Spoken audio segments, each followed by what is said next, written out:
Welcome to Community Close-Up. I'm Joe Nelson. Today we find out why many potential foreign exchange students aren't able to study here. It's Breast Cancer Awareness Month, and we'll introduce you to two local store owners who share more than a clothing shop. And with Halloween approaching, we take a stroll through Anoka to find out where ghosts of the past remain. But first, an old tradition is inspiring new ones for families every autumn. Waldock Farms in Lino Lakes grew its 5th corn maze this year, honoring the man who started the farm nearly a century ago. We weaved our way through husks and kernels to find out why people keep coming back to this fall favorite. I was looking forward to every part. Every fall, Marissa Kreis's mom takes her to Waldock Farms in Circle Pines. Hi. I came straight to the spider web. I think I've been here 10 times.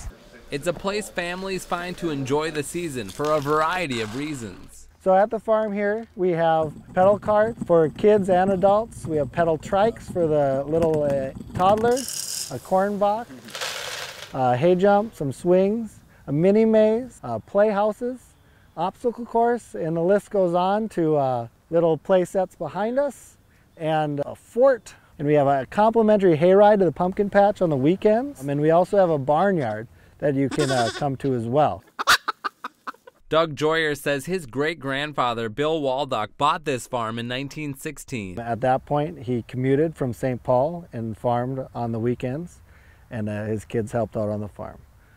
Through the years, we've transitioned more into vegetable farming, and in the 80s and 70s, we were primarily a truck farm that had a stall at the St. Paul Farmers Market. He says the area has changed quite a bit in the past 99 years. 35E wasn't put in until the 50s, so back then the road we are on was the biggest road.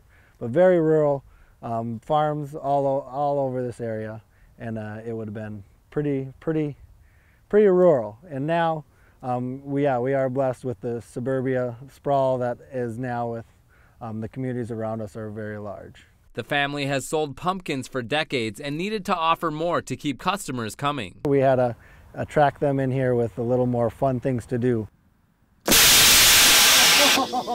Seems like people were asking if we had a corn maze or whatnot, and it was time to fill the demand of the consumers around us.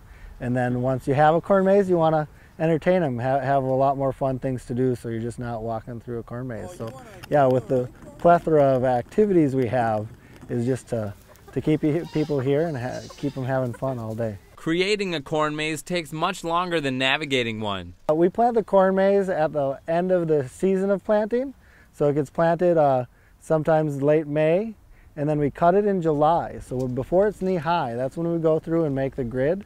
It's planted in 90-degree angles, so you plant the rows north and south and east and west.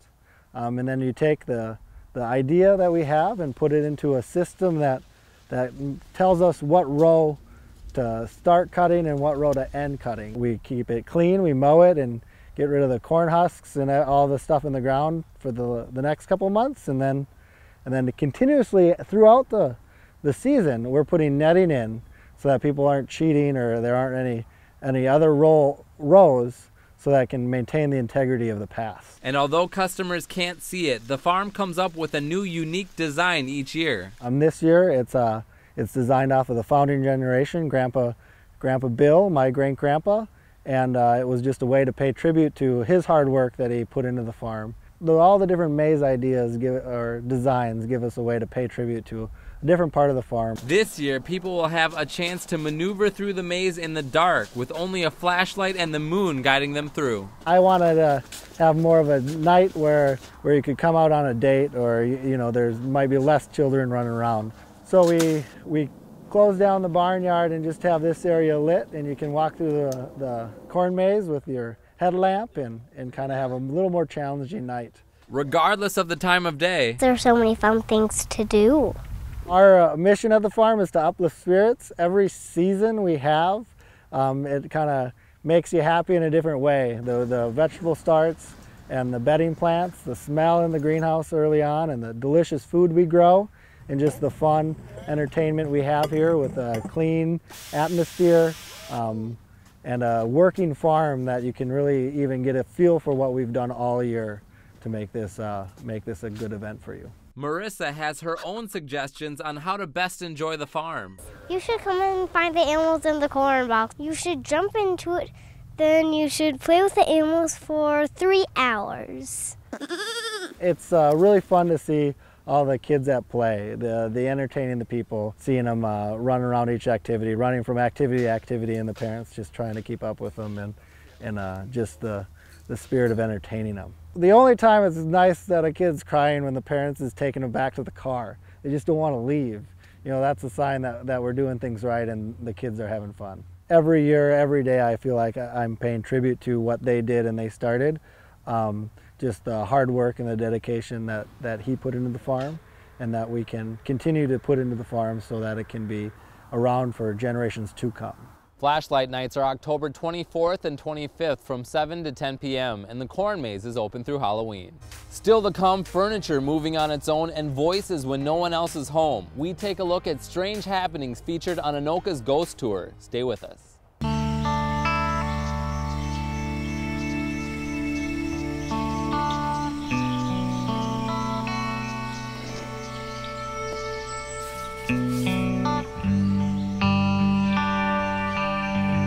This is the moment I knew.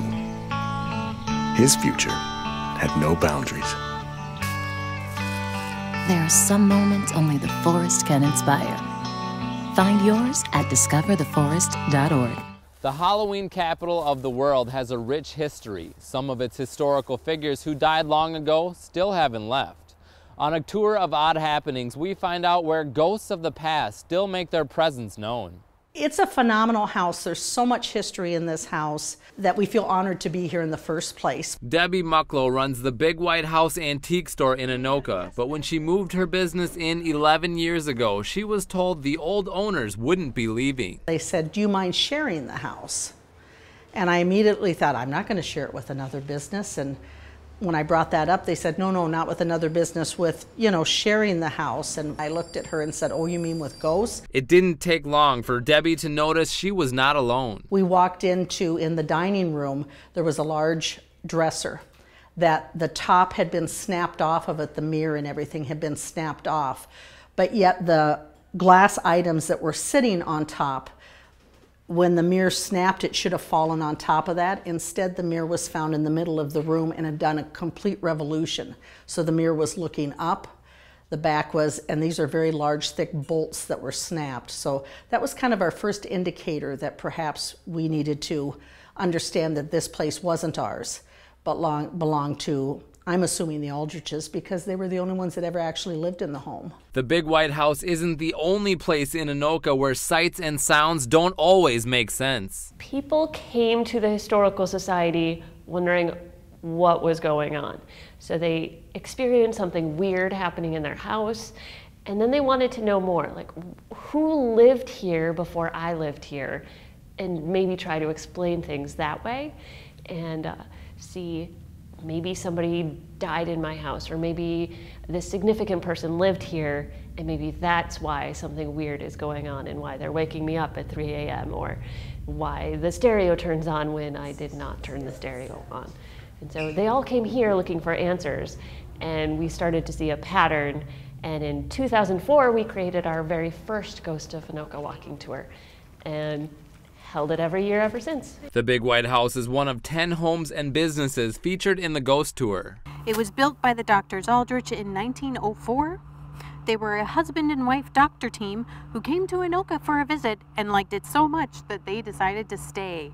A figure has been seen going down the stairs to the 2nd floor. Moving furniture. They like to take things off of the walls and throw them once in a while. We have had footsteps. We hear a lot of footsteps. Upstairs directly above us was Mr. Doctor's study and library. And you can be down here when there's no guests in the home, and you can really distinctly hear somebody pacing back and forth in that room upstairs. The Historical Society itself, we walk the line. We're not going to confirm or deny the possibility of ghosts. We like to say, we quote the Gristogram newspaper, which is kind of an old tabloid newspaper. We say, I know not what the truth may be, I tell the tale as told to me. So we're not going to say whether or not ghosts are real, because I have no source that will be able to tell me that, but I just love the stories that people come to me with, and how maybe I'll be able to find something historically that matches up with what somebody's experiencing. So I find that research capacity very fun. We have kind of a little group of teenage girls that come on their way home from school. One day, one of the girls captured a picture that we just can't explain, but it looks very much like a tall silhouette in the bottom of a long dress. Once a woman came to City Hall to get a permit. When she stepped up to the receptionist's desk, she was suddenly shoved from behind. She turned around to see who had pushed her, but there was no one there. The clerk said, "Did she push you?" And the woman said, "Who?" To which the clerk replied, "I hate this place. It's haunted, you know." Limari Aldea, in town from Puerto Rico, took the tour and says she liked hearing what happened to others instead of experiencing them firsthand. I will run. That's the only thing I can think of. Scream and run. I love the city. I love everything that I saw. I really enjoy it. I love the stories. Generally, the interaction is one of a friendly cohabitation. People get startled, but I've never come across somebody in Anoka that said that they were scared of a ghost.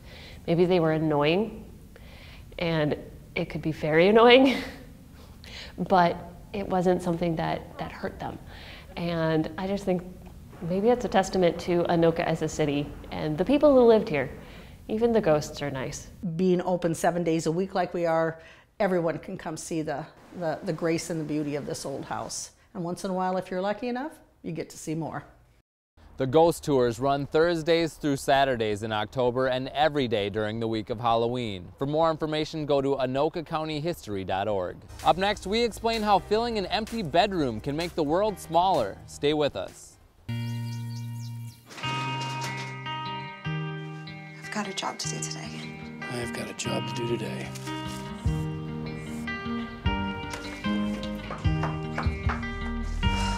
Have a good first day at work, Mom. Your donations to Goodwill fund job training programs right in your community. Feels good to start fresh, right? Sure does. And like that, you're a job creator. Students throughout the state went back to school last month, but some had to make bigger adjustments than having a new teacher or navigating a new building. With home and ocean away, we met two students looking to learn more than what's taught in the classroom, hoping others can do the same. Harry Chan and Weerapat Panitenanjai, or Mayday for short, grew up about 1,000 miles from each other, but last month, knowing little of Minnesota, they crossed the Pacific to share a home in Maple Grove. Before, I thought it was so cold, but I got here and the weather wasn't so cold yet. When I arrived here, it's just cold, not that cold. In their home countries of China and Thailand last year, Harry and Mayday each found out about an opportunity to study abroad. I start to be interested to study in here because someone told me teaching system is so much different from Hong Kong. My school make an announcement, and I heard about it, and I went to contact with the teacher. More than 4,000 miles away, John and Kamisha Copeland went through their own application process. So we looked through that process to see if anyone would be a good fit for our family, and we talked about it, and then we applied. So there's a preliminary application, and you do that, and then they say, "Oh, do you want to go further?" And then you do the application, and then there's like a background check, a screening, there's reference checks, and so on and so forth. And once you're approved, then there's well, even probably before that, there's a home visit. They come out and look at your home and talk a little bit more in depth about the program, what it entails as far as the responsibilities.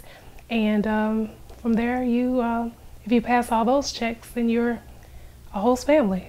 The Copelands first became host parents a year ago. We literally saw an ad in the newspaper that talked about a volunteer opportunity for hosting students, international exchange students. We typically do a lot of volunteer work, so we thought, we take a chance at doing something different. Last year we had a student, Cynthia from China, and then we had a student, Mayu, from Finland. And this year we have Harry, who's from Hong Kong, and we have Mayday, who's from Thailand. Sheba Coffey, a student achievement advisor with Coon Rapids High School, helps find potential host parents like the Copelands. Students are trying to come from Asia, Africa, Europe, Canada, Mexico, you name it, and have a cultural experience here in the United States. She says because of a lack of host families, many students eligible don't get this chance. We don't have enough in Coon Rapids and the whole surrounding area, Blaine, Anoka, you name it. And honestly, we want an unlimited number because the more families that choose to host students, the more experiences these children can have, these students can have. This program simply cannot exist without families. And so, you know what? I want 100. How about that?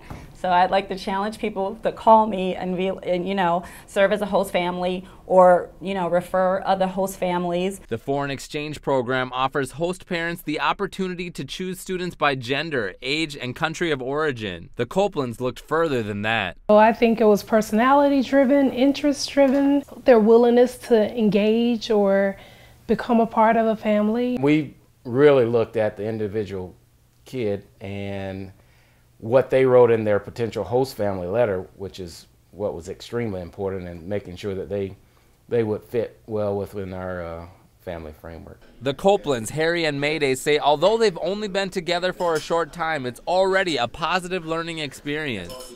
Definitely glad I had the opportunity to host both last year and this year. Not having kids of our own outside of our god kids, this is probably the longest period of time we had kids to live with us, and the adjustment was for me a lot easier than I was expecting, and actually brought us to have more family conversations around the dinner table, and that was a good thing to come out of it. Harry and Mayday had to adjust to a new way of learning when they started classes at Osseo High School last month.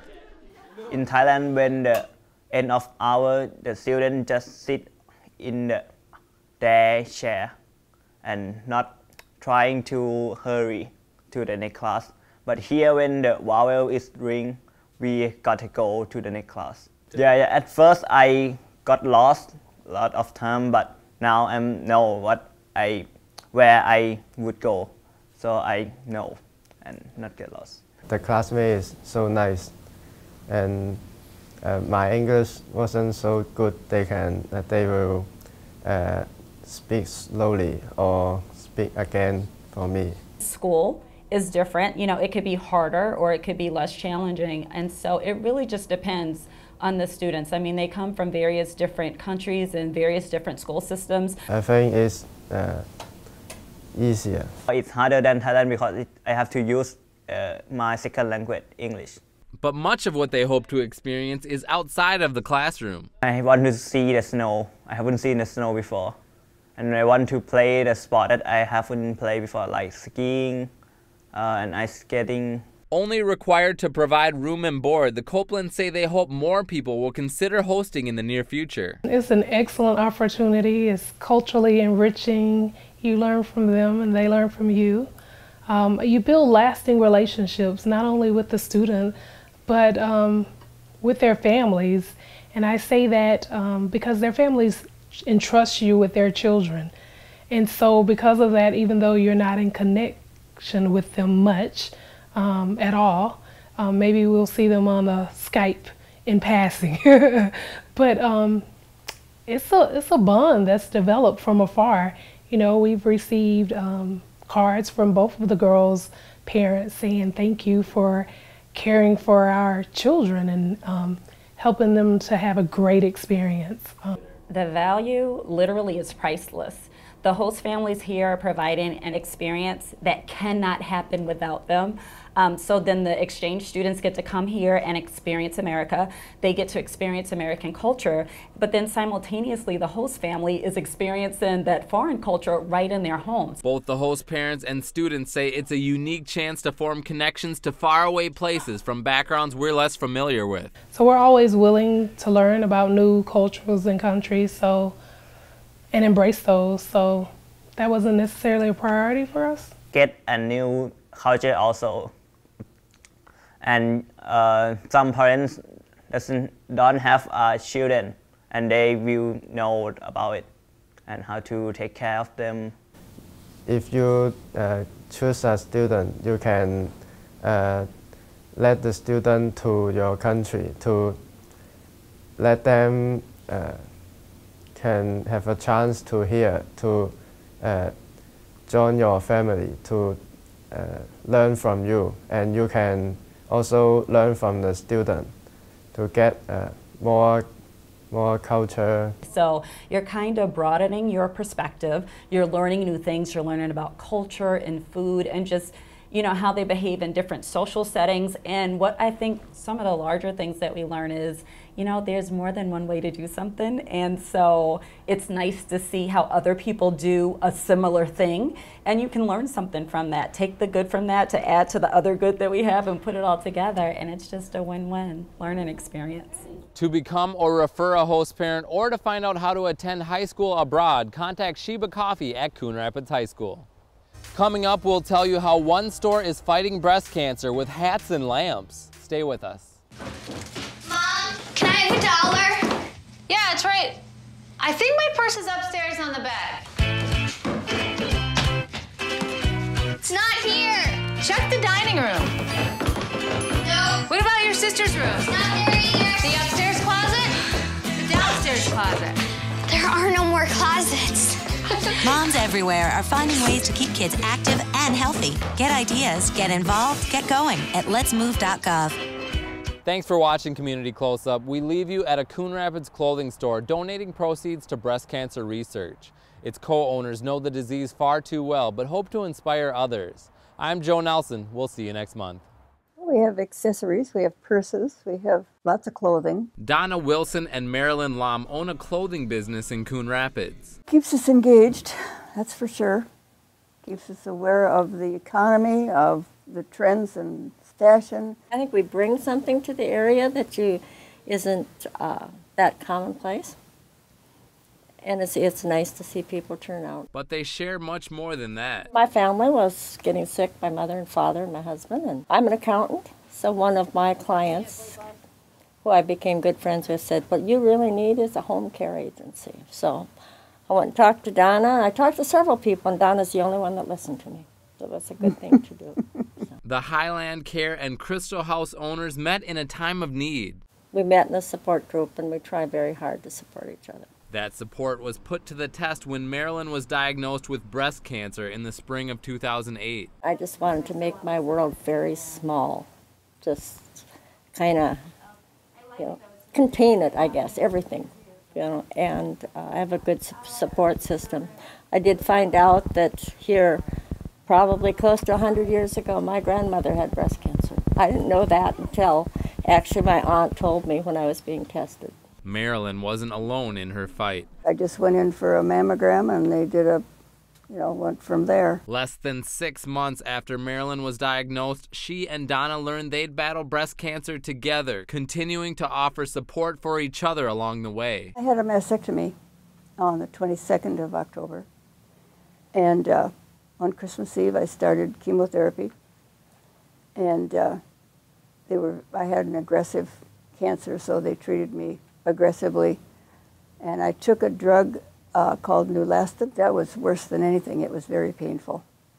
But, you get through it, you do, and I did it for a year. And then in the middle of that, I had 6 weeks worth of radiation. We just continued on with doing what we were doing. We talked on the phone every day, and, when one of us couldn't come in to work, we met at each other's houses. They were at my house quite a bit. And you just do it, I can't even imagine my life without that kind of support, because we've been in each other's lives, supporting through a lot of different things. Both of us have lost a husband during the time we've been in business, and with extended illnesses. I mean, that's what it's been all about. Having their businesses offered a much-needed distraction. You felt that life was going on, I don't know. I think the reality of what cancer is very hard to take in. You just deal with what you have to do that day. Try not to project too much. With much of the pain now gone, Donna and Marilyn are making the most of their health they regained after treatments. Well, I don't know whether you can ever say you're fully recovered or not, you know. I'm coming up on 7 years, and that's pretty good. So I'm just grateful every day that I feel as good as I do. It changes you, though. It's a change forever.